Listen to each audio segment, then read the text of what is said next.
하겠습니다. 68페이지 가야연맹의 발전입니다. 자, 68페이지 하단부 제일 하단부에 보시면 고령의 지산동 고분이 있어요. 고령의 지산동 고분은 가장 큰 대형 고분들이 보시면 대가야의 대형 고분들은 산 정상 부분에 주로 많이 배치되어 있고요. 요게 중세 중엽 시기 신라 진흥왕 때 굉장히 많은 어려움을 겪었다고 하는 그 정상 부분에 주로 생활의 터전이었다고 보시면 되는 거예요. 생활 터전이다 보니까 사람이 죽고 난 다음에 그 부근에다가 거의 무덤을 많이 썼는데 가장 큰 대형 공토분들이 많이 만들어졌더라. 또요, 오른쪽 상단에 가보시면 69쪽에 김해 대성동 고분이 있는데요. 이건 금강가야를 대표하는 무덤이기도 합니다. 그리고 김해 대성동 고분 밑에 쭉 보시면 우리 문화파트에 보시면 이런 게 또 있죠.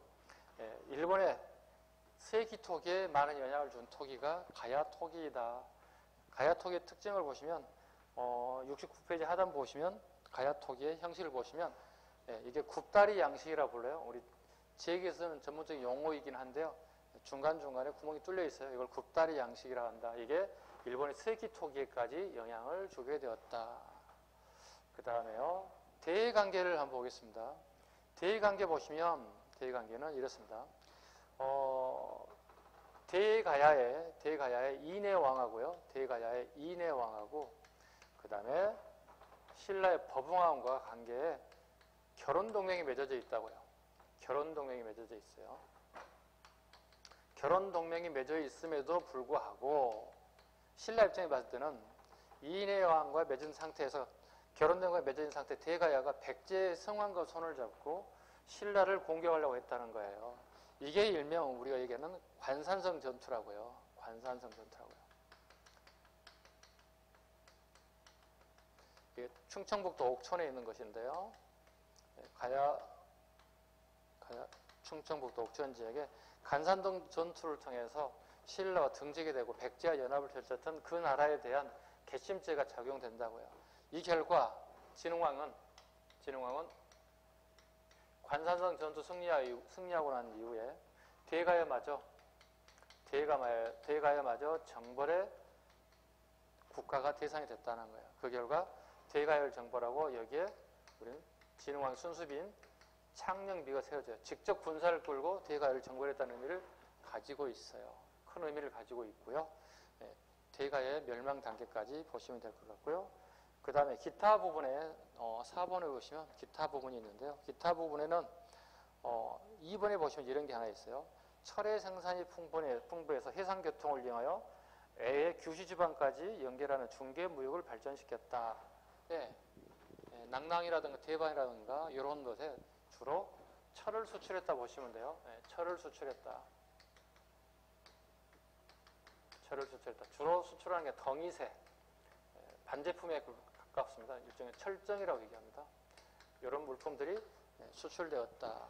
그만큼 가야에 수출하는 부분도 굉장히 규모가 커지고 다양한 나라가 이루어졌습니다. 즉 가야가 우리가 알기에 그저 그런 나라겠지 하는 생각을 안 하셔도 돼요. 굉장히 큰 정도의 규모 있는 나라였다.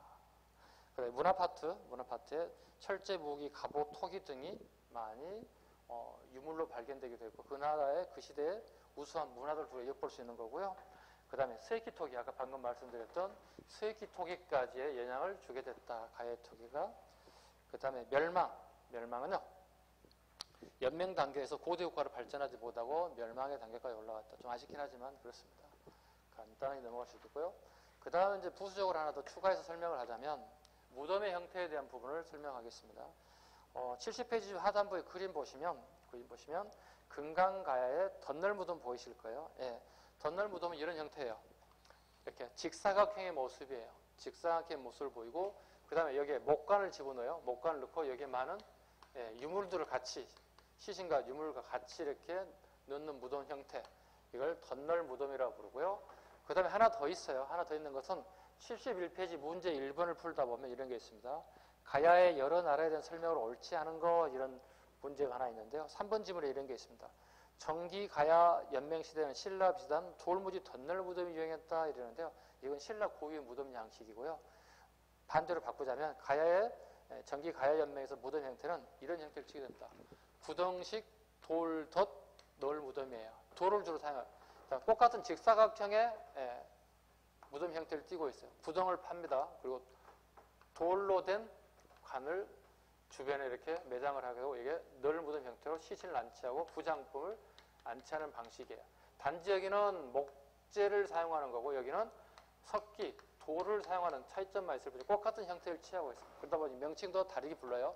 구덩식 돌덧 널무덤, 그 다음에 덧널무덤 이렇게 지칭하고 있습니다. 이게 대표적인 가야의 전통 무덤이에요. 참고로 각 나라별로 고구려, 백제, 신라, 발해의 무덤 형태를 한번 살펴보자면 이렇습니다. 고구려 계단식 돌무지 무덤이 가장 대표적이죠. 초기 무덤들이죠. 이게 장수왕릉이라든가 그 다음에 강제대장 등으로 추정되는 태왕릉이라든가 이런 무덤들이 계단식 돌무지 무덤 형태를 취하고 있고요. 굴식 돌방 무덤은 이제 주로 이제 집안 지역이라든가 그 다음에 우리나라 국내 지역에 굴식 돌방 무덤이 많다면서 대표적인 이제 벽화들이 출현하기 시작한다. 벽화들이 드디어 출현한 시기가 굴식 돌방 무덤 형태부터 나타나기 시작했다. 백제 꼭 같습니다. 계단식 돌무덤이 나타납니다. 그 대표적인 게 석천동 고분입니다. 석천동 고분. 이게 이제 요 능의 형태가 비슷한 거죠. 고구려 무덤 형태가. 그래서 지배계급이 고구려와 백제 지배계급이 결과적으로는 부여족의 일족이었다. 부여족의 일파였다. 공통점이 있다. 그 다음에 벽돌무덤. 좀 특이한 게 하나 있습니다. 요건 우리 백제 시기에 대표적인 게 무령왕릉이죠. 무령왕릉입니다. 중국의 남조의 양나라의 양식을 받았던 대표적인 특이한 무덤 양식이 무령왕릉의 백제에 등장하고 있습니다. 이건 별표 한 5개짜리 쉬우면서도 많이 출제되는 부분이기도 합니다. 무령왕릉 같은 경우에는. 그 다음에 신라 돌무지 덧널무덤. 이건 주로 이제 마리간 시기에 주로 사용되는 무덤이다 보시면 돼요. 여기는 주로 이제 왕관들이 많이 발굴되기도 합니다. 대표적인 무덤이 이제 여러분 아시는 호우총, 그 다음에 항남대총, 그 다음에 천마총. 이런 무덤 형태들이 가장 대표적이다 보시면 되겠고요. 그 다음에 굴식 돌방 무덤, 고구려식 무덤 양식이 전래됐고 신라에도요. 그 중후기가 되면 굴식 돌방 무덤 밖에 호석을 둘러서 12지신상을 토해내서 그 지신을 표시를 하고 있습니다. 지신, 즉 도교의 영향을 받았던 부분들이 등장하기 시작하고요. 불교의 영향을 받아서 화장식 하는 방식, 대표적인 우리가 문무왕릉이 있죠.